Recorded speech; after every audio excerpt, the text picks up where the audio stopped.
जय श्री कृष्णा। राधे राधे दोस्तों, मैं राधे कृष्णा चैनल से उषा तिवारी आप सबको नमस्कार करती हूँ। दोस्तों, योगिनी एकादशी आ रही है। योगिनी एकादशी आषाढ़ महीना 2021 में कृष्ण पक्ष तिथि 2021 में 5 तारीख को योगिनी एकादशी है। और योगिनी एकादशी सर्वश्रेष्ठ एकादशी है और जिसको हम सब विधि पूर्वक करें तो बहुत पुण्य फल की प्राप्ति होगी। एकादशी व्रत ऐसा व्रत है कि बहुत सर्वश्रेष्ठ व्रत है। इसको सबको करना चाहिए। एकादशी व्रत अगर जो नहीं करता है तो उसका महात्म्य भी सुन लें और उस दिन का नियम पालन कर लें कि एकादशी को चावल नहीं खाते हैं। कुछ नियम है जो कि हमें निभा लेना चाहिए, तो भी एकादशी का पुण्य फल प्राप्त हो जाता है। एकादशी के दिन चावल वर्जित है और प्याज लहसुन नहीं खाना चाहिए। उस दिन सात्विक भोजन करें, भजन कीर्तन करें और इससे भी हमें पुण्य फल की प्राप्ति होगी। और हमारी बहू बेटियां जो नई हैं वो पूछती हैं कि एकादशी को तुलसी पत्र तोड़ें कि नहीं। तो तुलसी पत्र नहीं तोड़ना चाहिए। एकादशी के एक दिन के पहले तुलसी पत्र तोड़ के रख लें। तुलसी माला एकादशी के दिन आप विष्णु भगवान को अगर पहनाते हैं तो बहुत अच्छा है। विष्णु भगवान बहुत प्रसन्न होते हैं। तो एकादशी को हम हमेशा बताते हैं कि प्रातः स्नान करके हर हर गंगे करके अपना स्नान करिए और पीला वस्त्र अपने भी पहनिए। पीला वस्त्र विष्णु भगवान को बहुत प्रसन्न है, पीला रंग उनको बहुत पसंद है। तो उस दिन पीला फल फूल जो भी आप जुटा सकें वो चढ़ाएं, उनको अर्पित करें और विधि पूर्वक पंचामृत से स्नान कराएं और उनकी महात्म्य ज़रूर सुने। उनकी कथा इस तरह से है। कुछ बहू बेटियाँ के पास किताबें नहीं हैं या किताब नहीं ले पा रही हैं, उपलब्ध नहीं हैं, तो एकादशी के दिन आप इस महात्म्य को अवश्य सुने। इसका सुनने का भी बहुत फल है। अगर किताब है तो पढ़िए और नहीं है तो सुनिए उसको। तो युधिष्ठिर ने पूछा, वासुदेव, आषाढ़ के कृष्ण पक्ष में जो एकादशी होती है उसका क्या नाम है? कृपया उसका वर्णन कीजिए। भगवान श्री कृष्ण बोले, नृपश्रेष्ठ, आषाढ़ के कृष्ण पक्ष की एकादशी का नाम योगिनी है। यह बड़े बड़े पातकों को नाश करने वाली है। संसार सागर में डूबे हुए प्राणियों के लिए यह सनातन नौका के समान है। तीनों लोकों में यह सारभूत व्रत है। अलकापुरी में राजा धीराज कुबेर रहते हैं। वे सदा भगवान शिव की भक्ति में तत्पर रहने वाले हैं। उनके हेममाली नाम वाला यह एक यक्ष सेवक था जो पूजा के लिए फूल लाया करता था। हेमामाली की पत्नी बड़ी सुंदरी थी, उसका नाम विशालाक्षी था। वह यक्ष कामपाश में आबद्ध होकर सदा अपनी पत्नी में आसक्त रहता था। एक दिन की बात है, हेममाली मानसरोवर से फूल लाकर अपने घर में ही ठहर गया और पत्नी के प्रेम का रसास्वादन करने लगा। अतः कुबेर के भवन में न जा सका। इधर कुबेर मंदिर में बैठकर शिव जी का पूजन कर रहे थे।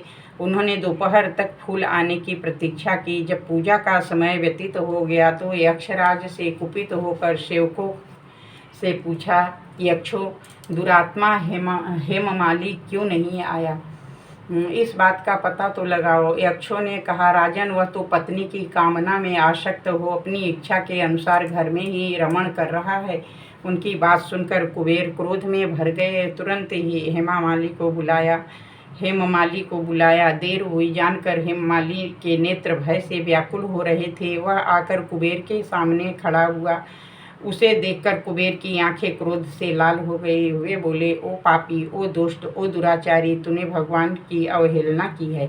अतः कोढ़ से युक्त और अपनी उस प्रियतमा से वियुक्त होकर इस स्थान से भ्रष्ट होकर अन्यत्र चला जा। कुबेर के ऐसा कहने पर वह उस स्थान से नीचे गिर गया।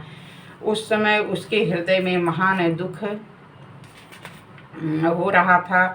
कोढ़ों से सारा शरीर पीड़ित था, परंतु शिव पूजा के प्रभाव से उसकी स्मरण शक्ति लुप्त नहीं होती थी। पातक से दबा होने पर भी वह अपने पूर्व कर्म को याद रखता था। तदनंतर इधर उधर घूमता हुआ वह पर्वतों में श्रेष्ठ मेरुगिरी के शिखर पर गया। वहां उसे तपस्या के पुंज मुनिवर मार्कंडेय जी का दर्शन हुआ।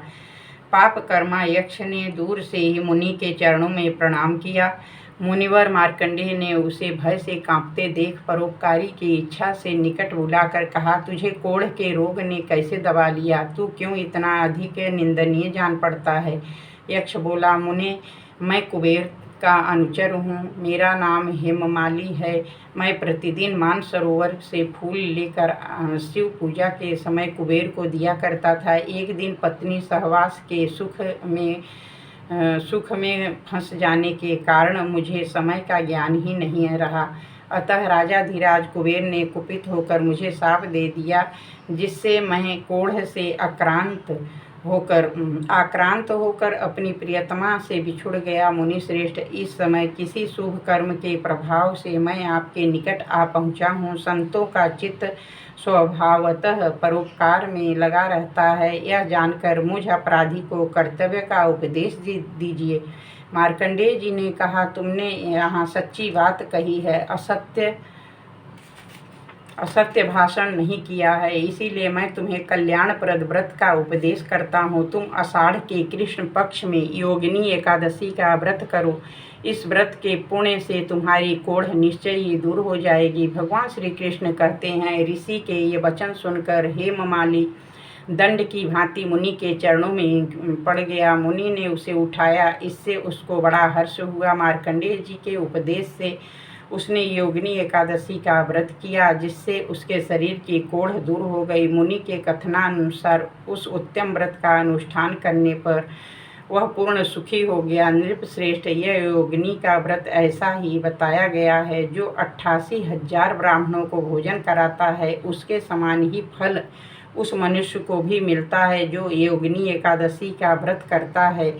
योगिनी महान पापों को शांत करने वाली और महान पुण्य फल देने वाली। इसके पढ़ने और सुनने से मनुष्य सब पापों से मुक्त हो जाता है।